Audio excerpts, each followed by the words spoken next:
হ্যাকারের জীবন পর্ব ৩ চেনা মুখ অচেনা বিশ্বাসঘাতকতা।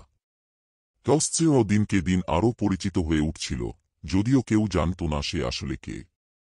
আয়ন তার নিরাপদ জগতে ছিল, কিন্তু সমস্যা তৈরি হয় তখন যখন পুরনো একজন কাছের বন্ধু আবার তার জীবনে ফিরে আসে।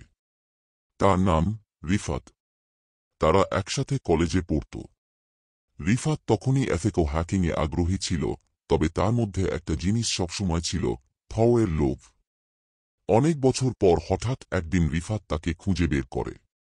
ভাই, শুনছি তুমি এখন বড় সিকিউরিটি এক্সপার্ট। একটা কাজ আছে, লগের কাজ। ইন্টারেস্টেড? আয়ন প্রথমে সন্দেহ করলেও দেখা করে। রিফাত বলে সে এখন একটা নতুন সাইবার সিকিউরিটি কোম্পানি খুলেছে, যেখানে তারা সরকারকে ট্রেনিং দেয়। কিন্তু আয়নের চোখে কিছু অদ্ভুত লাগে।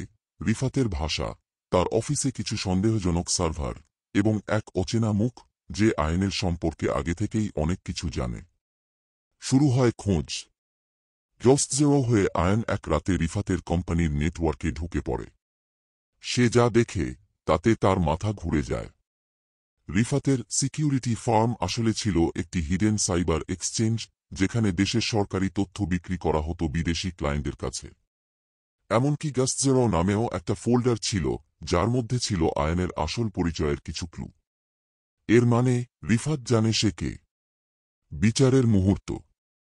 গাস্টজেরো বুঝে যায় এটা কেবল বিশ্বাসঘাতকতা নয়, এটা তার অস্তিত্বের বিরুদ্ধে যুদ্ধ। সে ঠিক করে এবার থামলে চলবে না।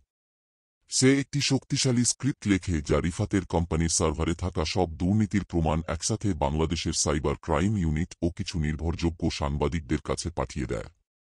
সেই রাতেই রিফাতের অফিসে রেইড হয়।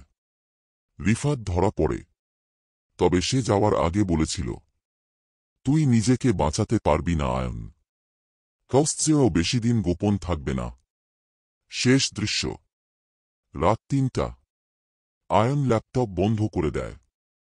তার হাতে এখন শুধু সময় আর সতর্কতা। সে জানে এবার সে লক্ষ্যবস্তু।